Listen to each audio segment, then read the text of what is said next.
Hi guys, welcome to my channel, an Aussie farming in the Philippines. Well, I've got no content today, so I thought I might just show you my little burn pit of burning off the rubbish for 10 minutes. So I'm going to put this on the stand and just watch you enjoy all our rubbish being burnt on the farm. Chick's the major pyrotechnic. She's the one who's going to set fire to these big bastards. But you've got to wait till they dry out. So she's got the big ones up the back paddock, plus she's got two big piles here. Now she's the arsonist like me. I throw a little bit of petrol on that, probably about half a litre through it, and set fire to it, and it blows up and there's shit blowing out over here on fire, but she's alright. But Chick just walks around with a fucking match in her pocket, mate. Seriously, typical Pinos, they're like that, you know, fucking fire up maniacs. So you give a girl a little box of matches and she'll get a big fire going. Me, I use gasoline.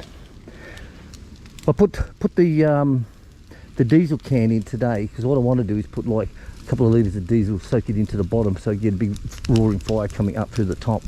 But we're fucked around so much with the land department today in town that we wasted 2.5 hours. We didn't even get our shopping done because we had to get back to feed all the babies because you only have a corridor of a certain time. Well, it's nearly 5 o'clock. She's still working with the goats. So when we go to town, we've got to get all the animals fed, all the water done. All the goats, baby goats, have got to be bottle fed. And all the mothers have got to have all their tucker filled up. All these have got to be filled up for them. Then we shower and change and fuck off into town real quick, you know. Get what we can done and try and get back by 12 o'clock. If we're late and get back by, say, 12:30 or 1, then it's not too bad, you know. It's not too bad, but no more. Today we didn't get back till nearly 2 o'clock today. And I'll tell you, we weren't happy at all. So she goes to the, pays the taxes in at Panabo. She's in and out like a bloody stripper on a Friday night, mate. You know, all the money's gone, she's gone, it's gone. Whoop, woof. 15 minutes in and out like Flynn. Today, she goes to Carmen and she says, it won't be long, Dales. I said, all right, Dales. I said, I'll be in the car park, Dales. I've got my book to read from Brian. That's BRI-N. And he's got a book of, it's erotica. You wouldn't believe it, but this guy can write. Yes, he can, and he wrote a book, and he sent me a copy of it. So I keep it in the car, and I read it whenever these situations come along. So I'm reading the chapter at the moment, which you would understand, is in at the restaurant, with all the people coming in, all the queens and all the guys and all that type of stuff. And she's got all big bodyguards all around with guns and knives and hatchets and all that stuff. And it's a very, very good book. My lips are moving. Can't you see I'm speaking here? All right, darling. I'll see you at the house. Chick's got... How many eggs today? 13. No, how many eggs? At the... One chicken always lays in the goat house. Thanks, baby. So whenever you go shopping, I always sit in the car because less chance of getting coronavirus, isn't it? No, let Chick get fucking infected. You know, like shit, guys, get your priorities right. So I'll let her go in. I sit in the car and I pull it out from underneath the back seat because it's open from the front, and I just sit down and read the book.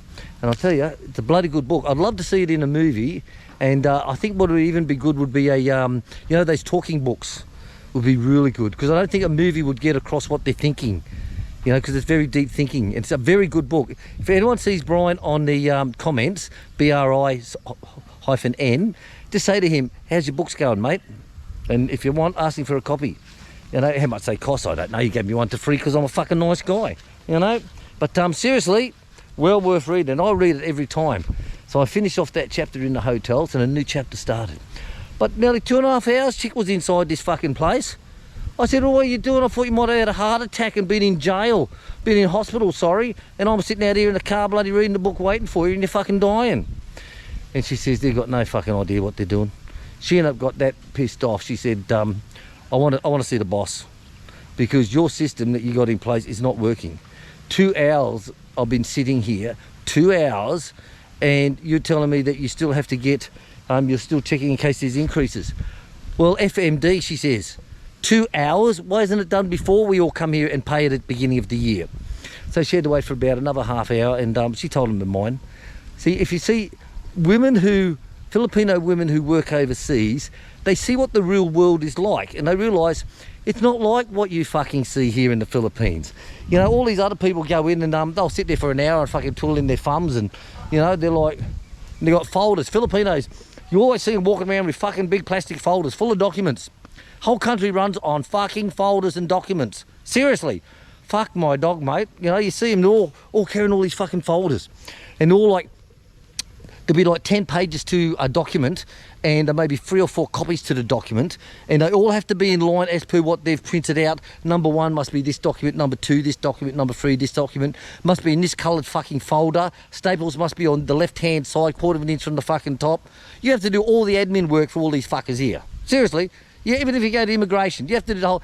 Immigration, fuck my dog. When you finally get your shit done at immigration, you pay the money, they give you the receipt, and they go and get a photocopy of it. So you got to walk back out in the street, find a photocopy your fucking receipt, then walk back in and give it to them, and they go, okay, there you go. Fucking serious, mate. Seriously.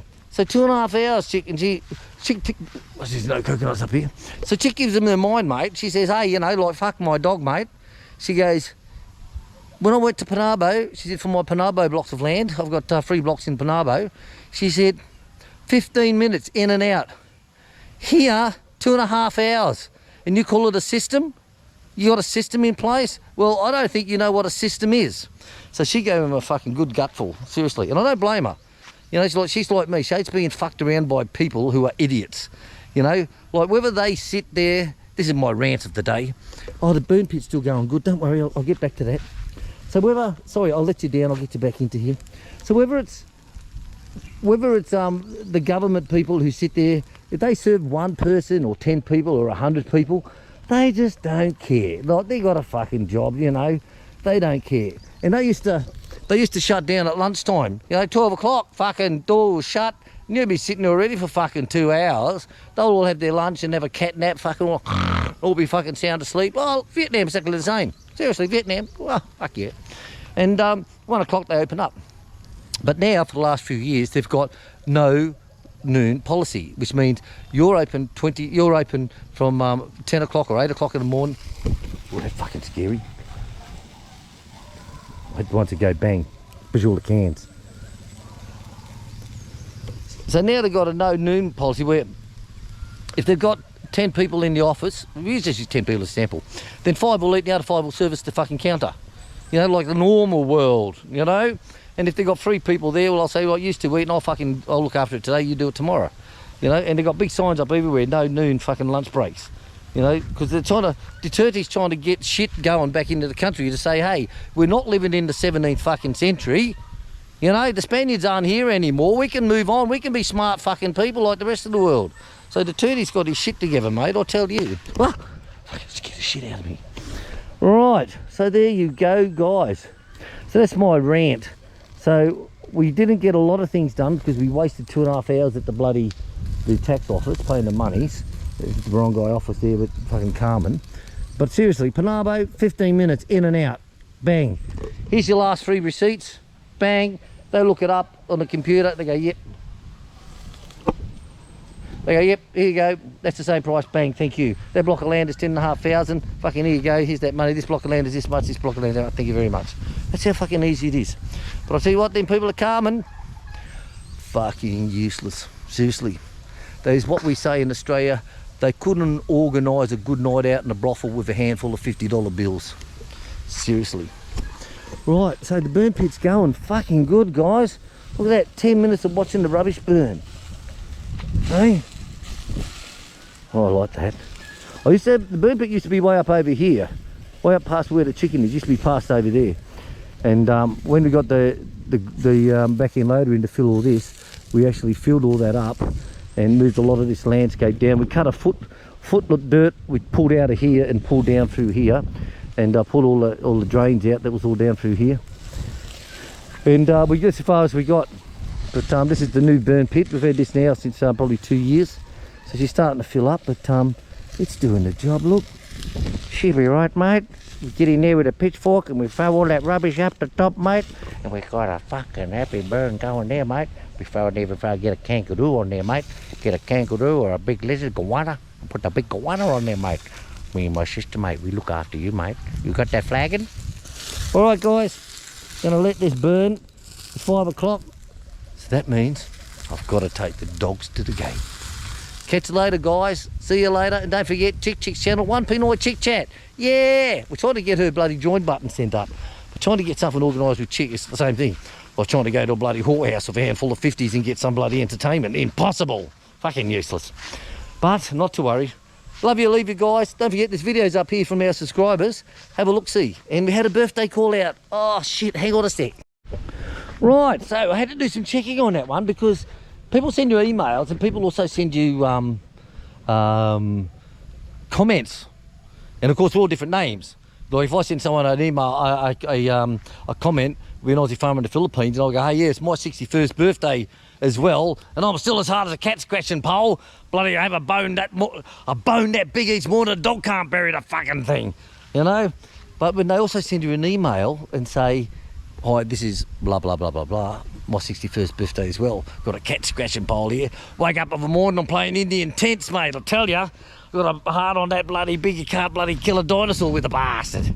So anyway, regardlessly, happy birthday, Nookham. 61. You're only a few months behind me, mate. But the trouble is, I'm in the new year, so I can say, I'm 63 next year. I love that. Look at that, 63. Look at this fucking hair, would you? Hey, you don't get that on fucking professional farms, I tell you. 61, Nookham. Happy birthday, mate. Along with you, with Sue kisses for yesterday. We only got the message very early this morning, which was maybe late your night, but pretty early our day next day. Because we're the next day, the day before yours, after yours. You know what I mean? What? Happy birthday, Nookham. See you later, guys. Bye-bye.